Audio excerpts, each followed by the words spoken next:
Resultado dos testes no Aragão 2025. Foram 3 fabricantes entre os 3 primeiros e uma enxurrada de tempos no final do teste, com a Ducati apenas em terceiro. Manu Gonzalez fez sua estreia.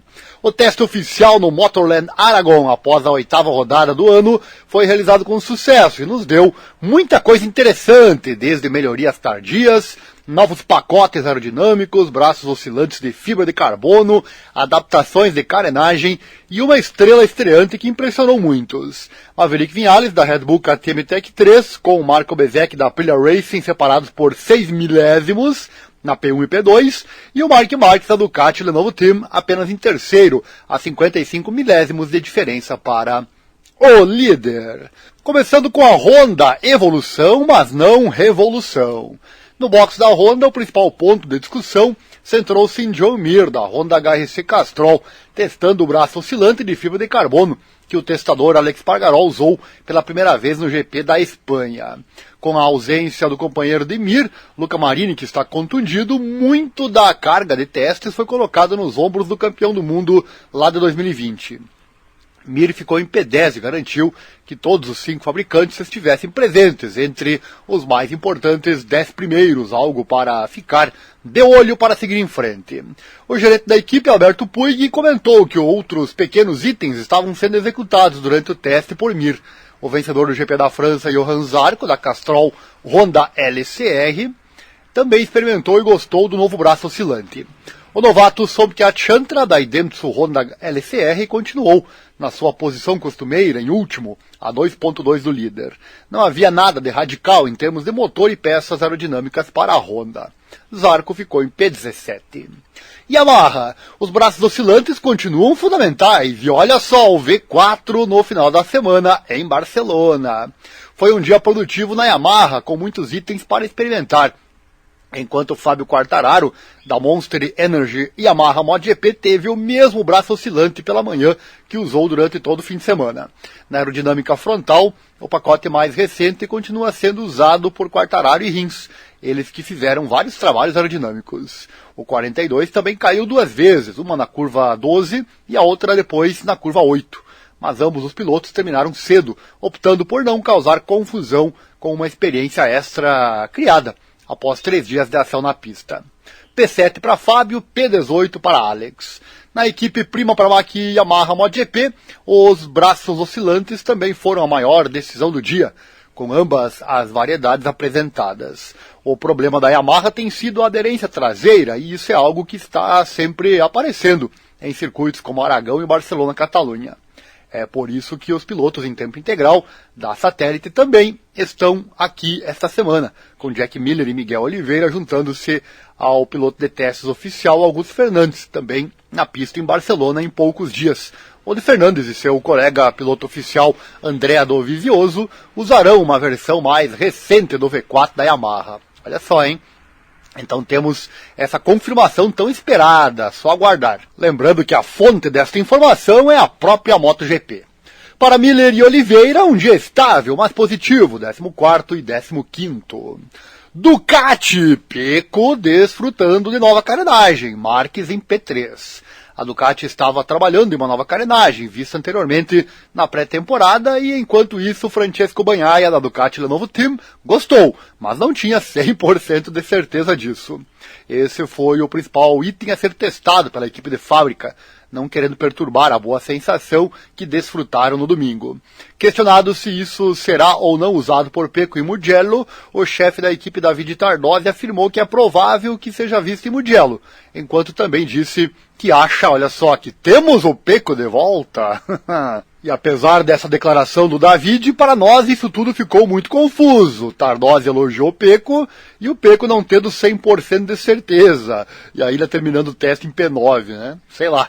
Vamos então aguardar a próxima etapa em Mugello, e se o Pecco não for muito bem lá, pode abandonar, né? No final do dia, Marque era P13, enquanto o Pecco era o 9º, mas o sentimento era a principal referência de sucesso. Para a BK8 Gresini Racing MotoGP, Fermin Aldeguer estava em forma brilhante, entre os 2 primeiros nas folhas combinadas durante boa parte do dia, antes de acabar em P4. Ele passou um tempo trabalhando no feeling frontal, depois de um fim de semana em que lhe faltava total confiança. O companheiro de equipe, Alex Marques, pegou o P8 e trabalhou nas configurações de suspensão e eletrônica. No box da Pertamina Enduro VR46 Racing Team, melhorar a sensação foi fundamental e também preparar o grande prêmio em casa em Mugello, algo ao qual dedicaram uma parte do dia. Franco Morbidelli sofreu um acidente na curva 10 nos estágios finais do dia, mas foi um bom dia além disso no P6. Companheiro de equipe Fábio Di Gianantonio ficou em P11 depois de enfrentar a nova carenagem frontal da Ducati. Ele correu bastante ao lado de Marc Marques e também pecou. Aprilia, novo aero e estreia de um novo piloto, experimentando uma nova carenagem frontal e com bons comentários. A forma é ligeiramente alterada e, em vez de ser mais angular, agora é mais simples e tem uma borda externa reta para baixo. Então, as asas na frente também mudaram ligeiramente, com uma borda lateral mais pronunciada para elas. Mas, na verdade, é uma pequena atualização. Outros trabalhos incluíram gerenciamento de motores, configuração de chassis e eletrônica, tudo para melhorar a estabilidade saindo das curvas. Piloto de testes Lourenço Salvador estava ocupado, como sempre, mas um acidente na curva 8 provocou uma breve paralisação.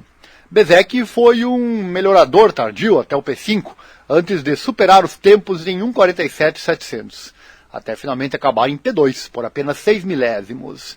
Salvador foi o 20º. Embora os pilotos de fábrica procurassem estabilidade na saída de curva, a abordagem era totalmente diferente na Trackhouse Aprilia com Manuel Gonzalez, da Trackhouse MotoGP Team, ou usando ela, né? Estreando nas máquinas de MotoGP, e foi instantaneamente rápido.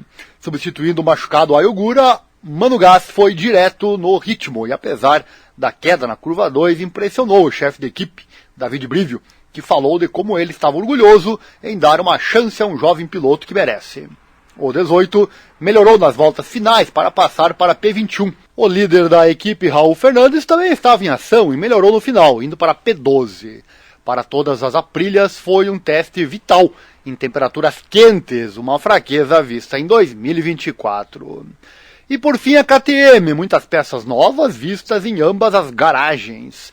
A KTM fez outro teste movimentado, assim como em Jerez em abril, começando com Vinhales e seu companheiro de equipe Enea Bastianini. Eles tiveram uma carenagem dianteira revisada, muito semelhante à da Ducati, enquanto ambos foram vistos usando as salad boxes, ou amortecedores de massa, para ser mais técnico na parte traseira da moto, o que foi aclamado como positivo, mas somente quando configurado corretamente, caso contrário agrava o problema. Isso foi visto anteriormente nos testes de pré-temporada, mas apenas Bastianini o utilizou regularmente. Vinhales ficou entre os 3 primeiros no calor da tarde, antes de uma volta rápida levá-lo ao topo. Bestia foi mais rápido do que durante todo o fim de semana, saindo com um P16. Pedro Acosta, da Red Bull KTM Factory Racing, e o Brad Binder, ambos vestiram novas asas de estegossauro, vistas pela primeira vez com o fabricante austríaco. A Acosta caiu na curva 7 antes do almoço, mas depois saiu sem nenhuma asa traseira. Ambos os pilotos também tentaram uma nova carenagem lateral, potencialmente para fins de resfriamento do motor. A Costa saiu na pista na hora final e completou um quinto sólido, enquanto o 33 de Binder estabeleceu as melhores voltas pessoais nos últimos 30 minutos para terminar em P13. Além dos 4 pilotos regulares, Paul Espargaró esteve presente, ficando em P19 na bandeira e realizando um trabalho importante. Todos os KTMs continuaram até a última hora, melhorando à medida que a temperatura caiu. Para fechar aqui o vídeo, então, vamos com os tempos. Na tela aí para você a tabela de tempos. Maverick Vinhales da Red Bull KTM, o líder, com 1:45.694, tempo da tarde. Marco Bezek em segundo com 1:45.700, 6 milésimos, tempo da tarde também. Marc Marques em terceiro com o tempo da manhã, 1:45.749 a 49 milésimos. Na tarde, Marques fez 1:45.826. Lembrando aqui, né, isso é um teste, então os tempos não dá para levar em completa seriedade, né? Mas claro que quem chegou em primeiro, quem teve bons tempos, é porque está tudo ok, né? Agora, não temos imagens, não podemos acompanhar, então é muito possível que o Marques não tenha forçado na parte da tarde. É possível, não é fato com certeza, mas é possível que sim.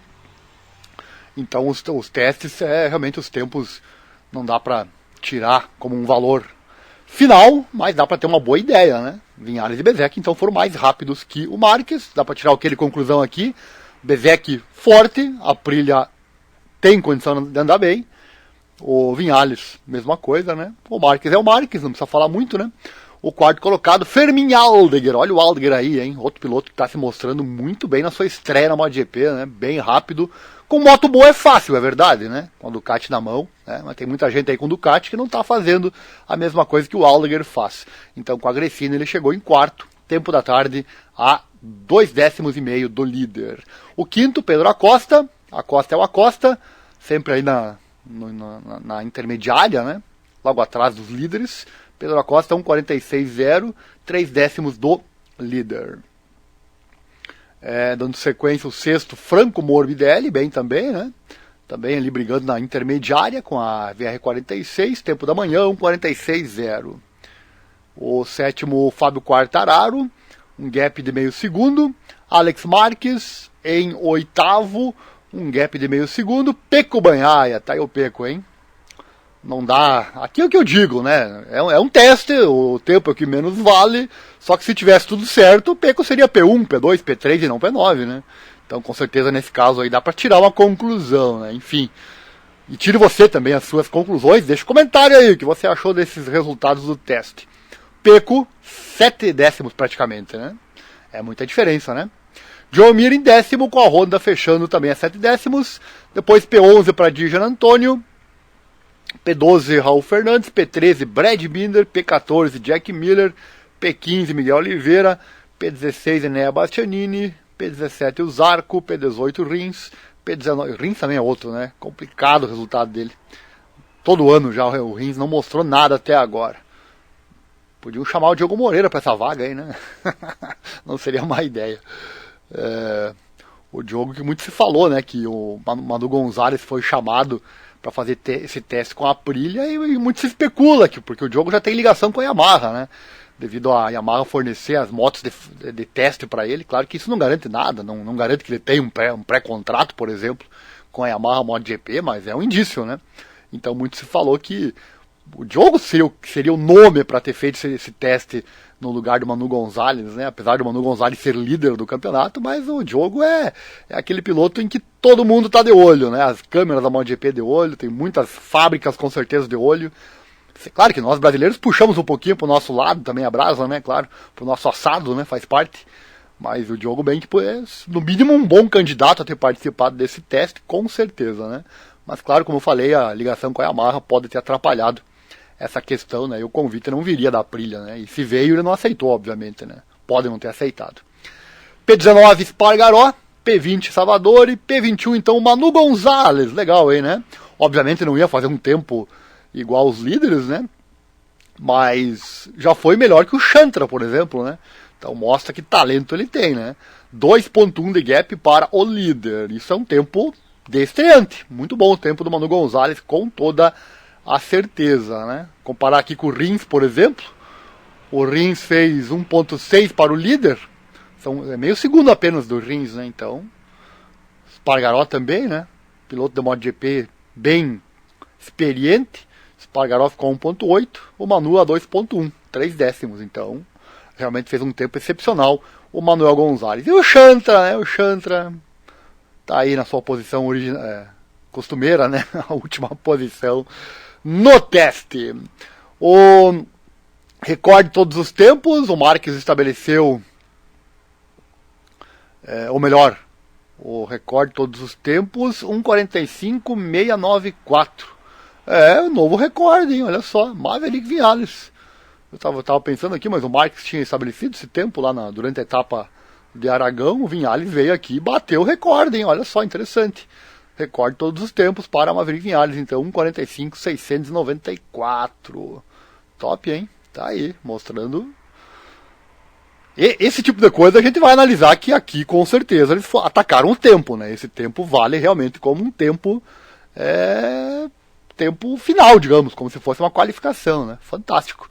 Tá aí, recorde de todos os tempos para Maverick Vinhales. E você, deixa um comentário aí o que você achou dos resultados do teste.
Você acabou de assistir uma informação que te interessou com certeza. Agora, aqui na descrição tem um vídeo, é o vídeo 1.